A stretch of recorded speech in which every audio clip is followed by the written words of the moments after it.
Bonjour à tous et bienvenue dans cette nouvelle vidéo un petit peu particulière car on n'est pas dans l'univers de notre studio. Et dans cette vidéo, on est là pour venir te donner un top 5 des meilleurs téléphones en ce début d'année 2023 à moins de 500 €. Ne t'inquiète pas, il y en a pour tous les goûts.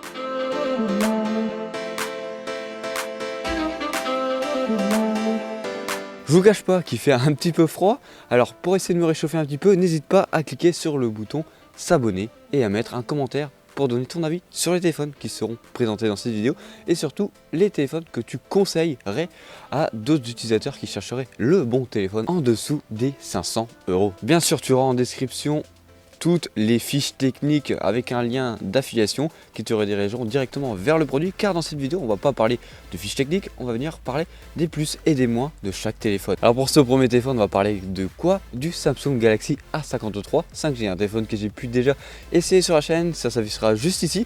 Et tu auras un lien aussi bien sûr en description si tu veux aller voir le test complet de celui-ci.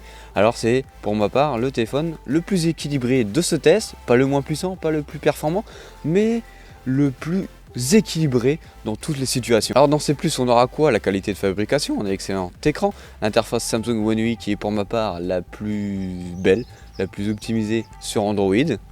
Ça on est bien d'accord, c'est extrêmement subjectif de ma part. Au niveau de la photo, on est chez Samsung, donc on a un bon traitement logiciel à l'arrière et du coup une grande possibilité avec tous les capteurs photo. On a une autonomie qui est vraiment très solide, tu vas venir tenir largement la journée, même voir une deuxième journée tranquillement. Alors pour les points négatifs, vu que c'est un téléphone assez équilibré et que celui-ci ne consomme pas beaucoup de batterie, on est sur un téléphone qui a des performances en retrait par rapport à bon nombre de téléphones en dessous de la barre des 500 €.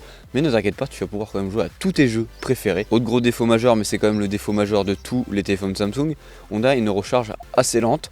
En gros, il va falloir à peu près 1h, 1h15 pour charger ton téléphone et on n'a pas de recharge sans fil sur celui-ci. Alors pour le deuxième téléphone, on va passer sur quoi? On passe sur le Google Pixel 6a. Alors du coup, pour le Google Pixel 6a, c'est quoi ses points positifs? Les plus de ce téléphone, c'est une grande qualité, une polyvalence dans ses photos. On a un mode portrait, une mode vision de nuit qui sont plutôt bien optimisés car Google a un algorithme assez incroyable derrière sur ces téléphones pour les photos. Bien sûr, à ne pas négliger l'interface chez les Google Pixel, à défaut de pas dans un studio, on entend tous les bruits de voiture. Du coup, l'expérience dans un Pixel, l'interface c'est quoi? C'est qu'on est chez Google à l'interface la plus pure, donc on n'a pas de fleuriture. On a un écran OLED qui est vraiment très bien calibré et qui correspond au mieux à toutes les couleurs qu'on peut percevoir nous-mêmes avec nos propres yeux. Point négatif, c'est quoi? Une charge limitée à 18 watts. Et autre point négatif pour ce genre de téléphone, à l'heure de la date 2023-2022, on est encore sur un écran 60 Hz sur celui-ci. Pour ce prochain téléphone, on est sur quoi? On est sur le téléphone qui a pu faire sensation il y a quelques mois grâce à son design assez innovateur par rapport à bon nombre de téléphones. Mais ça c'est sûr. On est ici sur le Nothing Phone 1, un téléphone qui tourne autour des 469 €. Les plus, ça peut plaire ou non, quand même la petite lumière qui s'appelle le glyphe derrière est quand même assez intéressante et novateur qui te permet de percevoir tes notifications et plein d'autres informations et ça apporte vraiment quelque chose en plus. Le téléphone est puissant en jeu 3D, on a un écran 120 Hz, on a un capteur principal qui est plutôt bon et une interface claire et agréable. Les points négatifs c'est quoi? C'est que celui-ci chauffe énormément et le mode nuit c'est pas fou. Autre moins de ce téléphone c'est que l'écran n'est pas foufou dans les couleurs et qu'on n'a pas une grande luminosité dans toutes les situations. Par exemple là vu qu'il fait gris, ça y aura pas de problème, mais s'il fait soleil, ça va être un peu plus charrette. Ne t'inquiète pas, j'ai pas oublié les personnes de chez Apple.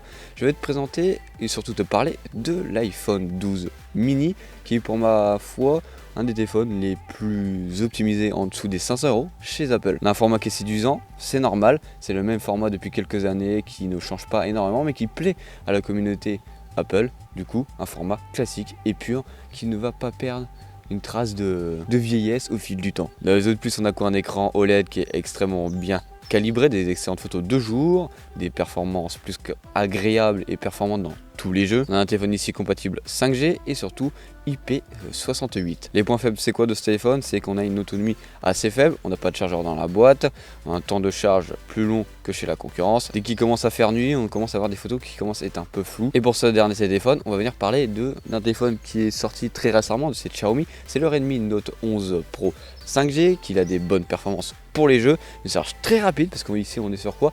120 watts, donc votre téléphone va être chargé rapidement, en dessous, je dirais même de la barre des 40 minutes. On a un design et un écran qui est plus que agréable à porter et surtout qu'il est un peu plus novateur que certains autres téléphones. Alors la partie la moins fameuse de ce téléphone, c'est quoi?